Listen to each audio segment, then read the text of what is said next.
how the blocking of the Strait by Iran has impacted the flow of oil. 20% of the world's oil comes through that strait. And the Supreme Leader now saying the blocking should continue. He also said this. He says, Iran will not refrain from avenging the blood of its martyrs.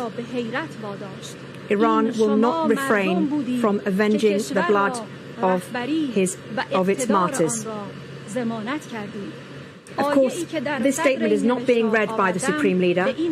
It's being read by a state TV representative. We haven't heard directly from him since the announcement that he is the new Supreme Leader. In fact, to be totally honest with you, Iranians have never heard from him. He's been very, very much taking a back seat.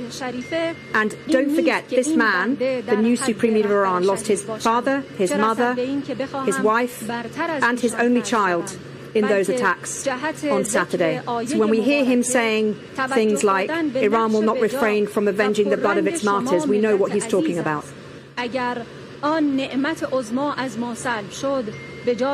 But most importantly for those oil prices is that he has called for the Strait of Hormuz to stay closed. And as we explained to you at the top of the program, that is having a massive impact on oil prices. They have reached $100 a barrel once more today because of worries on the markets about the flow of oil out of the Straits of Hormuz. And that's despite the fact that we've seen other countries pledge to release oil reserves. He's also mentioned that school in Minab province. During his address, he talked about avenging the blood of martyrs, and he also about the attack on that school in Minab province, the attack which, of course, happened very early on in the Iran war, and which we know killed more than 70 people, including many, many children. It was a girls' school, the building that was hit by what is thought to be, allegedly, a Tomahawk missile. So just to bring you up to date, we have translation now, so let's listen in. ثالثاً باید حضور مؤثر در صحنه حفظ شود. خود نشان و چه صورت انواع portrayed and shown in the social, political, educational, cultural field, even in security field. What is important is that you without actually damaging the social solidarity and coherence, we should actually carry on this path. Another role of the leadership is actually to make sure that the problems and flaws are actually talked about. And the presence and the Quds Day of 1447 is very important. The element of breaking the backbone of the enemy on that day is actually very important. To show your presence. We should do anything we can to help each other. And the expectation is that in these special days, on these days, of course, some of us are going to suffer more than others. And that's going to be even more important. On this momentum, I would like to request the service providers in the nation to assist the vulnerable groups as much as they can in their assistance efforts and projects. And this will pave the way for great successes in the coming days. And with the help of God, our success over the enemy is going to be manifested this way. The third part of my speech is actually my heartfelt, my wholehearted gratitude to our security and defense forces, our nation that has been targeted in a very oppressive way, but our forces blocked their progress and they block their efforts to damage our nation, partition our nation. Dear brothers and sisters, our request is, and ours is actually to fail them, to make them fail in a very regrettable way. The enemy is actually very vulnerable.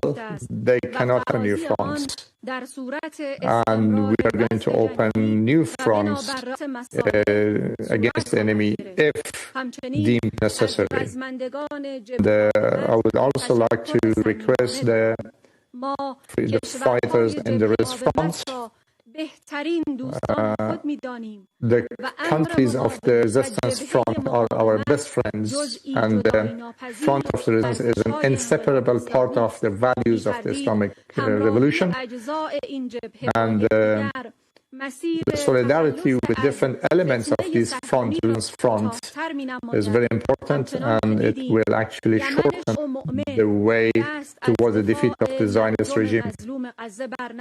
Same way that we saw that Yemen did not stop helping the Gaza people in Gaza, and Hezbollah has also come to the essence of the Islamic Republic, and the resistance of Iraq is also can be interpreted in this way. And in the fourth part, I would like to focus on and address those people who have been suffering recently, in the recent days, who have been harmed recently, those who have lost their loved ones, have been injured, actually, those whose houses, whose businesses have been damaged or have been harmed. And first of all, I would like to express my condolences to the survivors, the families of those killed and martyred.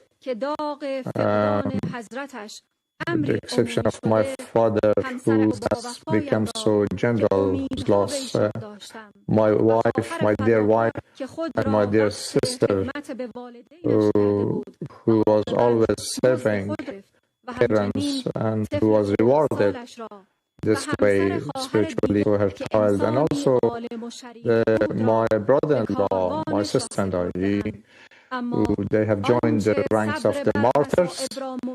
And what has actually made it possible for me to have the patience is actually the promise of God for rewarding the patient, the people who have the patience in the right way. And I have actually I'm assured in this, and I assure you that the revenge will be taken.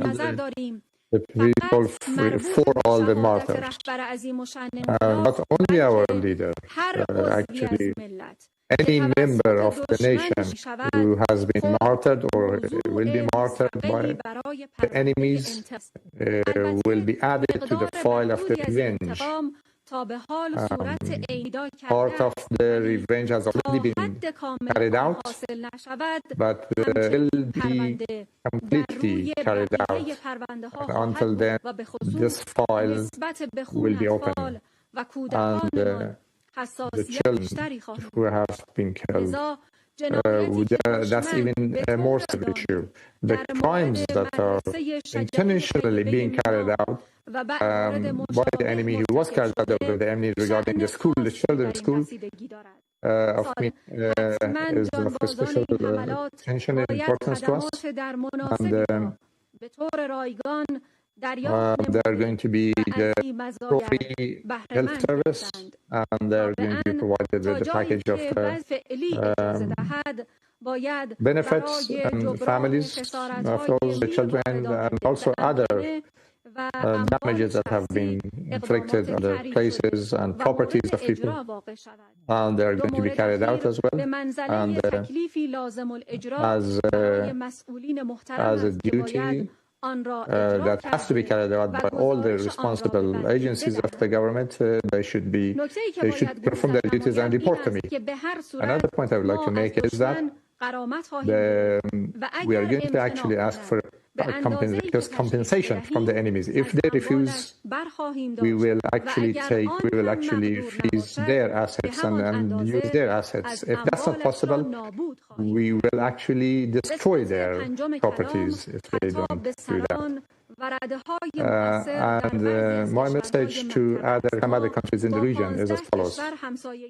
We have neighborhood in 15 countries, either through sea or land, and we have always wanted to have cordial relationships with them, and we will continue this. But the enemy, over the last years, has set up bases, military or financial bases, in order to ensure their dominance over the region. Some of the bases of military bases have been utilized in the attack against us, as we had warned before, without actually violating the territory of those countries. We have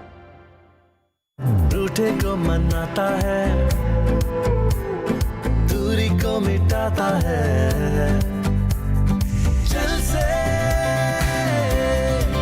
जोड़े रास्ता bake parlour expert दिल से जोड़े दिल का रास्ता bake parlour